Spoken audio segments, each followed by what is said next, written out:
Halo pemirsa, berjumpa kembali di acara Manage Your Mind. Man is not everything, but everything is come from your mind. So manage your mind. Baik pemirsa, kali ini kita akan membahas mengingat tanggal 22 Oktober 2020 adalah Hari Santri Nasional. Kita di sini akan membahas beberapa pengalaman atau pengetahuan kepada pemirsa mengenai Hari Santri Nasional tahun 2020. Kita juga mendatangkan di narasumber kita pada hari ini. Kita sapa dulu Bapak Mahmud Ghazali. Mari Bapak. Ya, Assalamualaikum warahmatullahi wabarakatuh. Oke, kita juga tidak bersama dengan Bapak Mahmud Ghazali saja, kita juga menghadirkan narasumber yang mungkin mengetahui tentang santri-santri yang bisa memajukan, bisa menginovasi para pemirsa di rumah. Kita sambut dulu dengan Bapak siapa? Pak Ramadan Khatib. Oke, ya. Bapak Ramadan. Assalamualaikum warahmatullahi wabarakatuh. Waalaikumsalam. Oke, hari ini kabarnya baik ya Bapak ya? Alhamdulillah, baik-baik, baik sehat-sehat. sekali.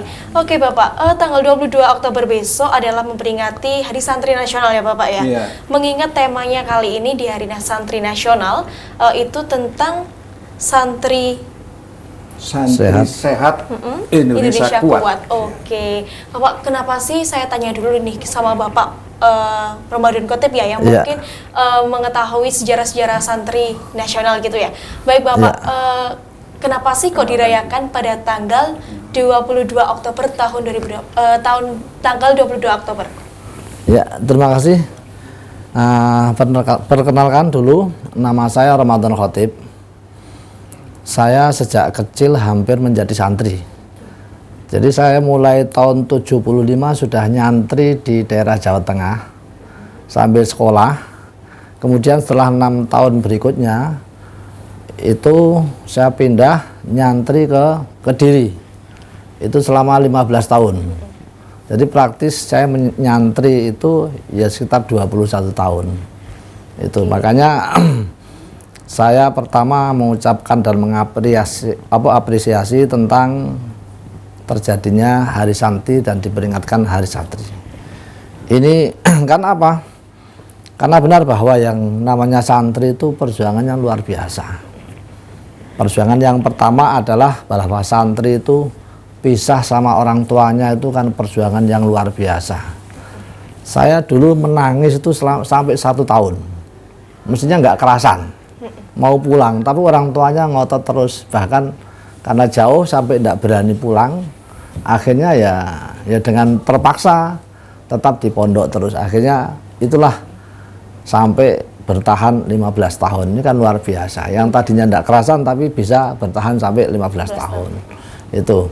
Makanya perjuangan yang berat ini adalah perlu dicontoh. Artinya apa? Orang tua jangan khawatir. Kalau anaknya nangis itu biasalah. Itu santri yang belum kerasan itu pasti nangis, pasti nangis. Dan insya Allah tangisan santri itu adalah tangisan yang akan membahagiakan. Itu seperti itu. Nah, kemudian pada tahun-tahun yang kemarin, kalau nggak salah tahun 2014 atau 2015, itu diperingati dengan dijadikan tanggal 22 Oktober Hari Santri. Ini adalah kami sangat menyambut gembira sekali, khususnya para santri-santri.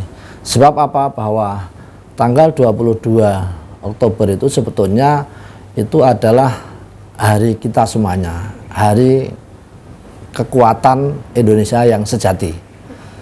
Di mana kekuatan Indonesia yang sejati ketika sebelum tanggal 22 Oktober itu kan ada tanggal 10 Oktober, di mana 10 Oktober pemberontakan yang ada di Surabaya itu ya. Kemudian nanti Pak Kiai Mahmud nambahi sejarah ya, kalau saya tidak ada begitu paham, tapi yang jelas ini, yang jelas bahwa ketika Hari Santri itu sebetulnya itu pas dikeluarkannya resolusi jihad yang dikeluarkan oleh Mbah Kiai Hasyim Asy'ari, Mbah Kiai Wahab Asullah, Mbah Kiai Bisri Samsuri. Yang hal itu adalah menjadikan pemompa semangat berjuang dan melawan penjajah yang datang ke Indonesia, khususnya di Jawa Timur. Oleh sebab itu maka gerakan resolusi jihad ini yang artinya gini, orang kampung, orang desa itu kalau diperintah, mungkin Pak RT, Pak RW masih belum semangatnya tinggi. Tapi ketika diperintah oleh kiai dan kiai mengatakan resolusi jihad, itu artinya bahwa kalau dia berani melawan penjajah, kalau mati syahid, kalau menang berarti mulia, Indonesia merdeka. Dua pilihan inilah yang menjadi kesemangatan. Jadi orang desa itu kalau sudah kiainya mengatakan mati syahid, itu sudah tidak takut apapun. Nah, ini yang luar biasa. Sehingga sangat tepat sekali kalau tanggal 22 Oktober itu diperingati sebagai Hari Santri, karena yang menginspirasi untuk mewajibkan melawan penjajah adalah dari para kiai-kiai yang notabene adalah ngomong santri semuanya. Ini. Oke, Iya. gitu ya. Oke, tadi saya sedikit kepo nih tentang sejarahnya tadi. Saya kembali ke Bapak Mahmud Ghazali ya. Sejarahnya tadi Pak, bisa dijelaskan sedikit saja? Terima kasih. Saya tak mulai juga mengenalkan lagi ini. Tadi belum lengkap. Jadi yang pertama tadi adalah Pak Yai Ramadan Khatib. Itu adalah yang memiliki pondok pesantren di Turen, pengasuh pondok pesantren Mubtadiin Itu ya, Turen. Iya. Dan beliau tepat sekali hari ini bisa bicara masalah santri karena beliau langsung menangani santri. Oke. Kemudian beliau juga pengurus dan wakil ketua Majelis Ulama Indonesia Kabupaten Malang. Kalau saya sudah paham, saya adalah dosen di Unira, termasuk Yai Ramadan juga dosen, dan kebetulan saya juga merangkap menjadi sekretaris Yayasan Perguruan Tinggi Islam Raden Rahmat di Kepanjen. Oke. Nah, tadi sudah disampaikan. Sebelumnya saya ucapkan selamat Hari Santri Nasional yang kelima tahun 2020. Dari santri untuk negeri, santri sehat, Indonesia kuat. Para pemirsa Dhamma TV yang saya hormati, saya muliakan, kalau kita bicara memperingati, kalau setiap kita memperingati, termasuk memperingati Hari Santri Nasional tahun 2020 ini, jikalau kita melihat dari kacamata manunggalnya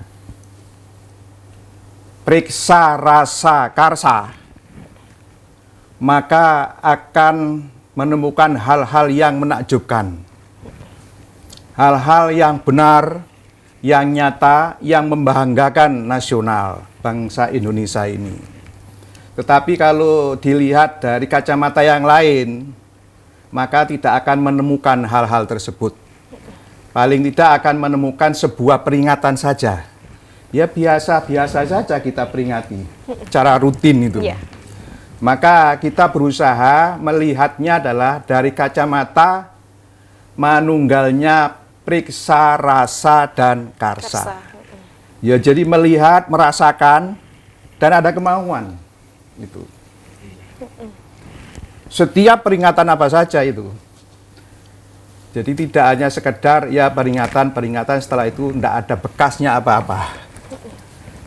Nah, untuk Indonesia ini alhamdulillah Presiden kita Bapak Insinyur Joko Widodo yang sekarang menjadi presiden ini telah membuat namanya keputusan presiden, yaitu nomor 22 tahun 2015. Tepatnya yaitu tanggal 22 Oktober tahun 2015. Jadi sekarang ini peringatan yang kelima. Ini suatu pertanyaan, kenapa?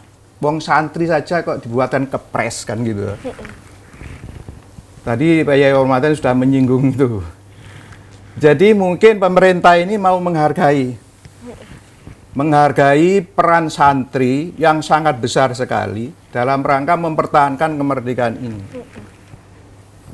Dan sejarah mencatat dengan emas bahwa santri itu telah menghibahkan hidupnya, jiwa dan raganya, ya, pernah menghibahkan hidupnya, jiwa dan raganya untuk mempertahankan kemerdekaan Indonesia ini. Hal ini bisa kita lihat, ya, bisa kita lihat bahwa setelah kita merdeka, tanggal 17 Agustus 1945, harinya hari Jumat Legi, bertepatan dengan tanggal 9 Ramadan 1364 Hijriah, jam 10, bangsa Indonesia ini menyatakan kemerdekaan. Merdekalah bangsa Indonesia saat itu, di hari itu, di tanggal itu. Setelah merdeka, 1 bulan berikutnya, itu tentara sekutu datang ke Indonesia. Oleh sebab itu, Pak Karno, Bung Hatta, para pemimpin, itu mengadakan pertemuan secara diplomatik yang intinya silahkan datang. Memang waktu itu sekutu itu punya hak untuk datang ke Indonesia. Karena waktu itu terjadi Perang Dunia Kedua, sehingga Jepang kalah, akhirnya jajahan Jepang ini adalah milik sekutu. Akhirnya Pak Karno mengadakan pertemuan secara diplomatik, silakan datang ke Indonesia. Asalkan tidak ngutik-ngutik masalah kemerdekaan yang sudah diproklamasikan ini. Tetapi kalau hanya untuk melucuti tentara Jepang, silahkan. Tetapi kalau ngutik-ngutik itu, maka akan saya lawan. Gitu. Nah, setelah itu gagallah, yaitu kesepakatan itu, bahwa sekutu datang ingin mengambil kemerdekaan, ingin mengambil negara Indonesia ini. Oleh sebab itu, waktu itu kita ini dalam kondisi yang betul-betul ya lemah, baru merdeka, tentara belum punya, senjata juga seadanya, padahal sekutu ini senjatanya sangat luar biasa, sangat kuat sekali tentaranya.